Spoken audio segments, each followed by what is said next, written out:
Lepas tu kita ni ada lengkuas. Ni lengkuas. Ni lengkuas. Okey, kita ada lengkuas. Kita ketuk juga macam tadi, macam halia tu punya. Kita ketuk. Okey, kita ketuk. Kita masukkan. Ya, sekali. Itu dia cara dia. Lepas tu sekali lagi ada satu lagi, iaitu kita selalu guna ni lah. Guna bawang Holland sikit, bawang Holland. Biar dia wangi sikit. Bawang Holland. Itu kita masukkan. Okey, kita masukkan. Okey, right.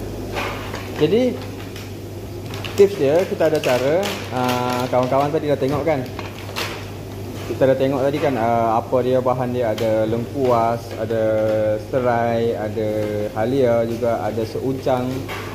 Seuncang ni kat kedai-kedai mana-mana pun boleh dapat ni, kat kedai runcit pun banyak ni. Seuncang ni dalam 2 kilo letak 2 bungkus sup uncang. Uncang 2 bungkus. Lepas tu sahabat-sahabat ni resepi yang saya bagi ni kan, dia boleh bertahan sampai 4 hari. Sup dia saja. Sup dia, kuah dia saja. Lebih dari 4 hari memang kena buang.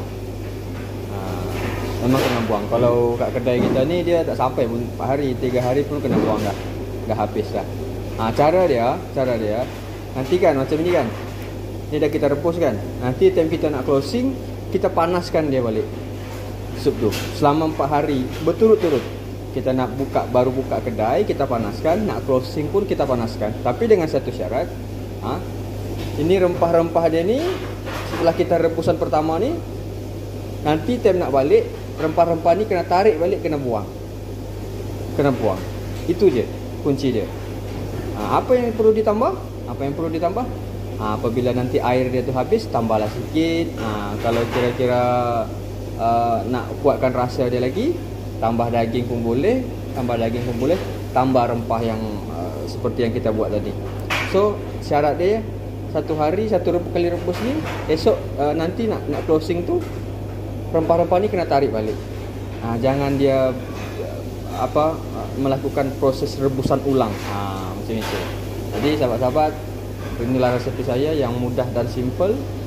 Sahabat-sahabat, cik dan tuan, puan, kawan-kawan, bolehlah praktikkan di rumah kan. Rasa nak buat sup sendiri pun boleh. Nak datang kedai kita pun boleh juga. Okey. Assalamualaikum. Terima kasih sahabat-sahabat.